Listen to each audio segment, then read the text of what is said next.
আসসালামু আলাইকুম রহমতুল্লাহি আবরকাতু। আলহামদুলিল্লাহ, সকল অবস্থাতে আল্লাহ তাআলার শুকরিয়া আদায় করা জরুরি। আজকে সকাল সকাল আমরা আমাদের গরুর জন্য ঘাস নিয়ে এসেছি এবং সেগুলো কেটে দিচ্ছি। আজকে সকাল সকাল আমাদের গরুর ঘাস কাটার উদ্দেশ্য যে আমরা আজকে গরুগুলো বিক্রি করে ফেলবো ইনশাআল্লাহ। যদিও আমরা গরুকে সকালে ঘাস দিই না, শুধু বিকেলে ঘাস দিই, যেহেতু আমাদের পর্যাপ্ত পরিমাণ ঘাস নাই। গরু লালন পালন করতে হলে সকল বিষয়ে ভাবতে হবে। আমরা গরুগুলোকে আর কিছুদিন রাখতে চেয়েছিলাম যে আমরা আর 2-3 মাস পরে গরুগুলো বিক্রি করে দেব, কিন্তু এ সময় আলহামদুলিল্লাহ গরুর দাম অনেকটাই বেশি। এজন্য ভাবলাম যে 2 মাস খাওয়ানোর পরে যদি দাম কমে যায় সেক্ষেত্রে কম দামে বিক্রি করতে হবে। এজন্য আমরা এখনই গরুগুলো বিক্রি করে দেব, যেহেতু গরুর বাজার আলহামদুলিল্লাহ ভালো আছে। এজন্য আজকে সকাল সকাল আমরা আমাদের গরুগুলোকে ঘাস খেতে দিই এবং গোসল করে দিই। আর আমরা বেশিরভাগ গরু আমাদের বাড়ি থেকেই বিক্রি করে দিই, আমরা হাটে নিয়ে যাই না। আমাদের রাস্তা খুব বেশি ভালো না, আমাদের এদিকে গাড়িও আসতে চায় না।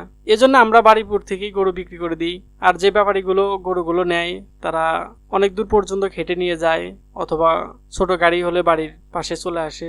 এই জন্য আমরা আমাদের গরুগুলোকে হাটে নিয়ে যাই না।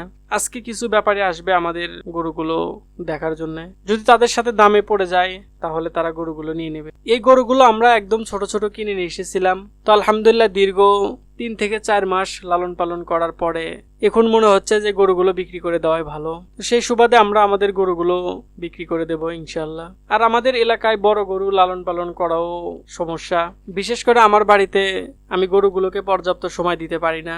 আর এই গরুগুলো যত বড় হবে একটু দুষ্ট প্রকৃতির হয়, একটু লাফালাফি করে, চারির উপরে উঠে যায়। বাড়িতে যারা এই গরুগুলো দেখাশোনা করে তারা একটু ভয় পায়। এজন্য ভাবলাম যে আমাদের এই গরুগুলো বিক্রি করে দেওয়াই ভালো। যাই হোক, সবাই আমাদের জন্য দোয়া করবেন, আমাদের খামারের জন্য সবাই দোয়া করবেন। আল্লাহ তাআলা যেন আমাদের খামারের মধ্যে বরকত দান করেন। হাসবুনাল্লাহু ওয়া নি'মাল ওয়াকিল। বান্দার জন্য আল্লাহ তাআলা যথেষ্ট। আসসালামু আলাইকুম ওয়া রাহমাতুল্লাহি ওয়া বারাকাতুহু।